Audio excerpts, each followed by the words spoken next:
इस फिल्म की शुरुआत होती है 1974 में, जहां हम एक छोटी बच्ची को देखते हैं जो अपने घर के बाहर एक गाड़ी को रुकते हुए देखती है। वो बच्ची सोचकर कि कौन होगा बाहर जाती है चेक करने, लेकिन गाड़ी में कोई नहीं होता। अचानक उसे किसी की आवाज सुनाई देती है जो घर के पीछे से आ रही थी और वो वहाँ जाकर भी देखती है, लेकिन वहाँ पर भी कोई नहीं था। फिर अगले ही पल एक अजीब सा आदमी उसके पीछे आकर खड़ा हो जाता है और बड़े ही अजीब अंदाज में कहता है, तुम्हारा बर्थडे आने वाला है। इस आदमी का चेहरा तो हम सही से देख नहीं पाते, लेकिन इसकी जिल्द इतनी सफेद थी कि लगता है जैसे इसके अंदर खून का नामो निशान तक ना हो। अब कहानी कुछ साल आगे जाती है, जहाँ हम एक जगह पर कुछ FBI एजेंट्स को देखते हैं जो एक खतरनाक क्रिमिनल मुजरिम को पकड़ने की तैयारी कर रहे होते हैं। यहीं पर हमारी कहानी की मेन कैरेक्टर ली को भी दिखाया जाता है। ली और उसका एक एजेंट साथी क्रिमिनल को ढूंढने के लिए निकलते हैं। अब ली को एक घर को देखकर अजीब महसूस होता है और वो अपने साथी को कहती है कि क्रिमिनल पक्का इसी घर में है। पर ली का साथी इस बात को सीरियस ना लेते हुए नजरअंदाज कर देता है, इसलिए बिना डरे वो दरवाजे पर दस्तक देता है। पर ली की बात सच थी, क्योंकि तभी वो क्रिमिनल दरवाजा खोलकर एजेंट को शूट करके मार देता है। पर ली ठीक टाइम पर छुप गई थी। कुछ देर बाद वो डरते हुए घर के अंदर जाती है। एक जगह पर उसे क्रिमिनल बैठा हुआ दिख भी गया, जिस पर गन पॉइंट करके वो सरेंडर करने को कहती है, यानी उसे उनके हवाले करने का। तब क्रिमिनल सरेंडर कर भी देता है और ली उसे पकड़कर FBI के हवाले कर देती है। अब हम देखते हैं कि ली का एक जिस्मानी टेस्ट लिया जाता है, जिसमें पता चलता है कि उसके पास कुछ दिमागी ताकतें हैं, जिनकी वजह से उसे उस क्रिमिनल का पता लग गया था कि वो कहाँ है। यानी कि जिस इंसान को भी ढूंढना चाहे, ली अपनी पावर से उसकी मौजूदगी का एहसास करके उसके बारे में बता सकती है। अब ली अपने सीनियर एजेंट कार्टर और उसके साथी के साथ कार में बैठी होती है। इन्होंने अपनी गाड़ी एक घर के बाहर रखी हुई थी। सीनियर एजेंट कार्टर बताता है कि इस घर में एक फैमिली रहा करती थी, जो लोग बहुत खुशी से अपनी जिंदगी गुजार रहे थे। पर एक दिन फैमिली की हेड को पता नहीं क्या हुआ, उसने अपनी वाइफ और बच्चे को मार डाला, जिसके बाद उसने अपनी भी जान ले ली। अब ऐसा सिर्फ उनके साथ ही नहीं हुआ,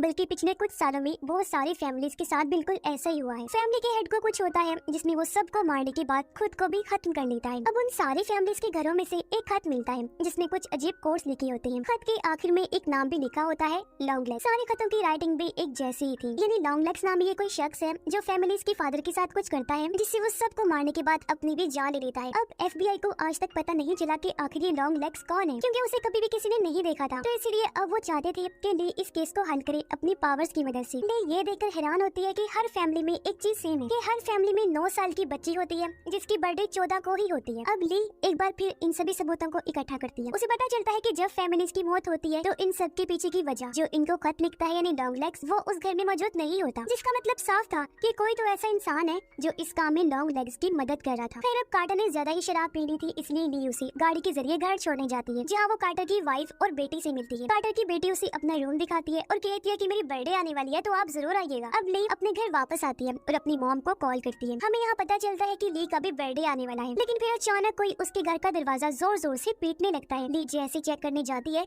उसे वहाँ कोई नहीं मिलता। जैसे ली खिड़की से बाहर देखती है, उसे एक अजीब परछाई दिखती है। ली घबराते हुए अपनी गन उठाती है और दरवाजा खोलकर बाहर जाती है, लेकिन वो परछाई वहाँ से गायब हो चुकी थी। अचानक उसे अपने घर के अंदर किसी की मौजूदगी महसूस होती है। जब ली वापस अंदर आती है तो वहाँ कोई नहीं होता सिवाय एक खत के, जो वहाँ न जाने किसने रख दिया था। उस लेटर पर लिखा होता है कि इसे 14 जनवरी से पहले मत खोलना, क्योंकि 14 जनवरी को ही ली की बर्थडे थी। ली से रहा नहीं गया और वो उस खत को खोल लेती है, जिसमें लिखा था हैप्पी बर्थडे। साथ ही में वही कोड्स भी लिखे हुए थे जो उन फैमिलीज के खतों में भी थे, जिसका मतलब था कि ये खत भी लॉन्ग लेग्स ने ही रखा है। अब ली भी उन कोड्स को डिकोड करने लगती है ताकि समझ सके कि इनका क्या मतलब है। पर इतने में ही एजेंट कार्टर की कॉल आ जाती है और वो उसे एक नई क्राइम सीन पर बुलाता है।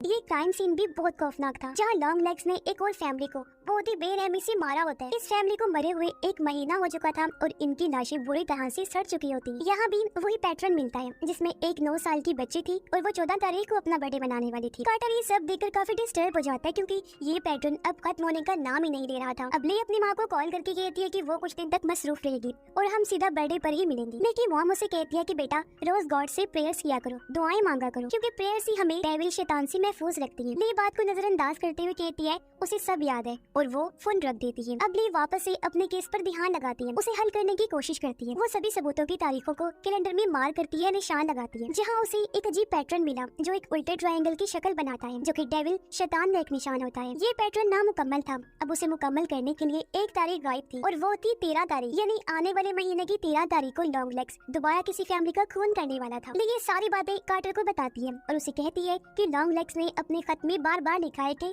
उसे कैमरा फैमिली को मारने में सबसे ज्यादा मजा आया था। कैमरा फैमिली कुछ सालों पहले मार दी गई, जहाँ फैमिली हेड ने अपनी पूरी फैमिली को तो मार ही डाला था, पर साथ में एक प्रीस्ट को भी कत्ल कर दिया था जो उनके घर में आया हुआ था उस टाइम। मगर फैमिली हेड की बेटी जिसका नाम कैरी था वो बच गई थी, क्योंकि वो उस टाइम स्कूल गई हुई थी और फिलहाल वो एक मेंटल असाइलम में। ये सुनने के बाद ली और कार्टर उस फार्म हाउस पर जाते हैं जो कैमरा फैमिली का था। वहाँ कुछ देर खोजने पर उन्हें एक ताबूत मिलता है जिसमें एक डॉल थी जो बिल्कुल कैरी जैसी लग रही। डॉल को चेक करवाने पर पता चलता है कि ये डॉल किसी ने हाथों से बनाई है और इसके सर में एक मेटल की बॉल है। इसे छूने पर ली को अजीब सी वाइब्रेशन महसूस होने लगती है। इन वाइब्रेशंस की वजह से ली को कुछ अजीब ख्याल आती है जिसमें वो कुछ सांप देख रही होती है। उसे ये भी एहसास होता है कि ये डॉल किसी तरह से बुरी ताकत से जुड़ी हुई है। इसके बाद एक फ्लैशबैक दिखाया जाता है इन्हीं पास्ट का गुजरा हुआ सीन जिसमें हम लॉन्ग लेग्स को ये डॉल बनाते हुए देखते हैं, यानी कि इन डॉल्स का बनाने वाला भी लॉन्ग लेग्स ही था। इसके बाद हम लॉन्ग लेग्स को देखते हैं जहाँ हम पहली बार उसका चेहरा देख पाते हैं जो वैसा ही सफेद था जैसा हमने कहानी की शुरुआत में देखा था। अब लॉन्ग लेग्स एक शॉप में जाता है कुछ सामान खरीदने। वो वहाँ अजीब हरकतें करने लगा और काउंटर पर बैठी लड़की से उसकी बर्थडे की डेट पूछता है। लड़की के सामने भी वो अजीबोगरीब हरकतें कर रहा था। जिसके बाद वो वहाँ से कहीं जाने लगता है। अपनी गाड़ी में बैठकर वो जोर जोर से चीखने लगता है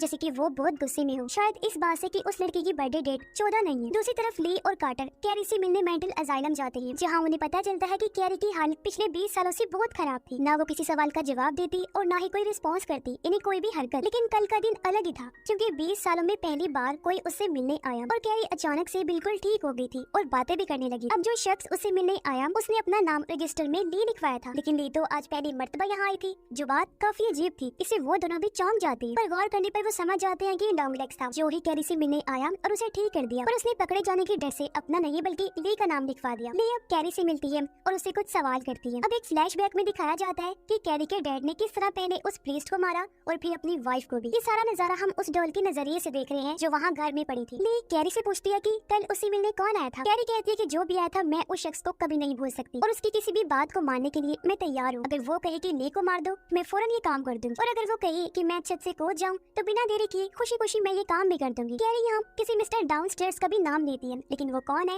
ये फिलहाल हमें नहीं बताया जाता। मगर ली फिर कैरी से डॉल के बारे में पूछती है और वो कहती है कि उसे डॉल के बारे में सब कुछ भूल गया जैसे कि तुम भूल गई हो। फिर अब इसके बाद ली कार्टर से मिलती है और कहती है कि शायद इन डॉल्स में कुछ ऐसा है जो इन कत्लों की वजह बनता है, क्योंकि हर मरने वाली फैमिली के पास ये डॉल होती है उनकी बेटी की शक्ल में।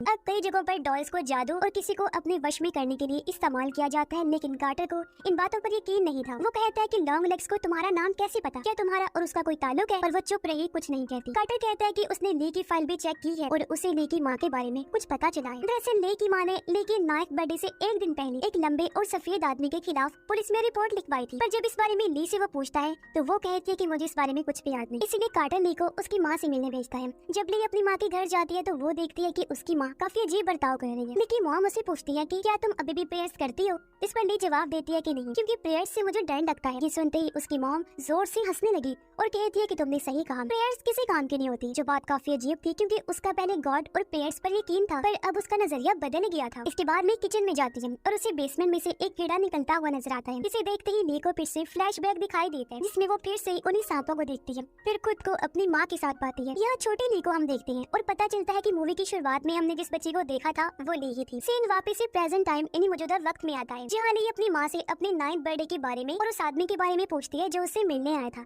यानी कि वही सफेद आदमी जो था तो लॉन्ग लेग्स, लेकिन ली इस बारे में नहीं जानती थी। लेकिन उसकी माँ इस बात को टालने लगती है जैसे वो सब कुछ जानती है लेकिन बता नहीं सकती। वो सिर्फ इतना कह देती है कि उसकी बर्थडे वाली सारी चीजें उसके कमरे में अभी तक संभाल के रखी हुई। इसलिए ली अपने कमरे में चली जाती है और वहाँ उसे एक बॉक्स मिलता है जिसमें उसकी खींची हुई फोटोज थी और उन्हीं में उसे लॉन्ग लेग्स की फोटो भी मिल जाती है, जो देखकर वो घबरा गई। उसने लॉन्ग लेग्स को इसलिए पहचाना क्योंकि वो उसकी बचपन वाली फोटो में था। अब यहाँ हमें पता चलता है कि जब लॉन्ग लेग्स बचपन में ली से मिलने आया था तब उसकी माँ भी वहाँ आ गई थी, जो लॉन्ग लेग्स से पूछती है कि तुम कौन हो और मेरी बेटी से क्यों बात कर रहे हो। लॉन्ग लेग्स गाना गाते हुए कहता है कि या तो मुझे अभी के अभी घर के अंदर आने दो या फिर मैं बार बार आकर तुम्हारा दरवाजा खटखटाता रहूंगा। अब जब ली को लॉन्ग लेग्स की फोटो मिल गई तो वो फौरन कार्टर के पास जाती है। तस्वीर की मदद से आखिरकार लॉन्ग लेग्स को पुलिस पकड़ लेती है। ऑफिसर उससे सवाल जवाब करते हैं और उसका नाम पूछते हैं। अपना नाम बताकर वो कहता है कि उसे ली से मिलना है। फिर वो ली के लिए हैप्पी बर्थडे वाला गाना गाने लगता है। फीमेल एजेंट कहती है कि उन्हें लॉन्ग लेग्स के सामान में कई सारी नोटबुक्स मिली हैं जिनमें काफी सारी शैतानी चीजें लिखी हुई हैं, जिससे साबित होता है कि लॉन्ग लेग्स डेविल की पूजा करता है, जो कि अमेरिका में बिल्कुल लीगल है, यानी कानूनी तौर पर इसकी इजाजत है। लेकिन इन्हें अभी तक कोई ऐसा सबूत नहीं मिला कि लॉन्ग लेग्स नहीं, वो सारे खून किए हैं। कार्टर कहता है कि उन्होंने लॉन्ग लेग्स को पकड़ लिया है, इसलिए अब डरने की कोई बात नहीं है। लेकिन ली कहती है कि अब भी लॉन्ग लेग्स का एक साथी बाहर घूम रहा है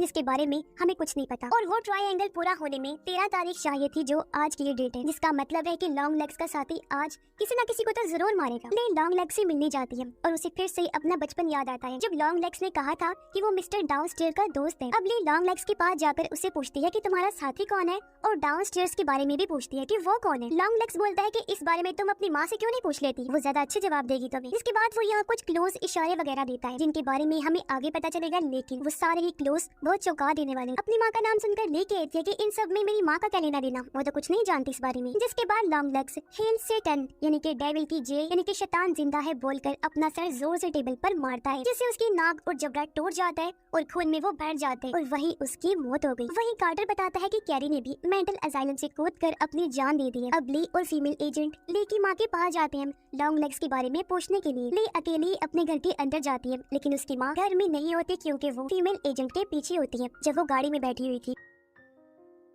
एजेंट देखती है कि यहाँ ली की माँ के अलावा एक और कार भी है जो कि लॉन्ग लेग्स की कार थी। अब तभी एक गन से ली की माँ फीमेल एजेंट को शूट करके मार देती है। ली जैसे ही गन की आवाज सुनती है वो खिड़की से बाहर देखती है, जहाँ वो सामने का नजारा देखकर काफी घबरा जाती है। अब ली जब घर से बाहर आती है तो उसकी माँ ने एक डॉल पर भी गन पॉइंट की हुई थी। वो ली से कहती है कि तुमने उसे पकड़ लिया और अब वो आजाद है और तुम भी। ये कहते ही उसकी माँ गन चला देती है, जिससे डॉल का सर उड़ जाता है और उसके सर से काला धुआं निकलता है। यही धुआं ली के सर से भी निकलता है, जिससे वो वही बेहोश हो जाती है। अब इसके बाद हमें एक और फ्लैशबैक दिखाया जाता है जिसमें पूरी कहानी हमारे सामने आती है। तो असल में लॉन्ग लेग्स एक डॉल मेकर है जो डेविल के लिए काम करता है। वो डेविल को ही मिस्टर डाउनस्टेयर कहता है। उस दिन लॉन्ग लेग्स ली को भी एक डॉल देने आया था और इसी डॉल की वजह से ली को अपने बचपन का कुछ याद नहीं था। अब डेविल ली को मारना चाहता था, तो अपनी बेटी के लिए ली की माँ ने डेविल से एक डील की कि अगर वो उसकी बेटी को जिंदा छोड़ देगा तो वो लॉन्ग लेग्स की मदद करेगी। यानी कि ली की माँ ही इतने टाइम से लॉन्ग लेग्स की साथी थी। लॉन्ग लेग्स अलग अलग लड़कियों के लिए अलग अलग डॉल्स बनाता था जो उन लड़कियों की शक्ल जैसी ही हुआ करती थी, और ली की माँ एक नन के रूप में लोगों के घर जाया करती थी। वो उन फैमिली से कहती थी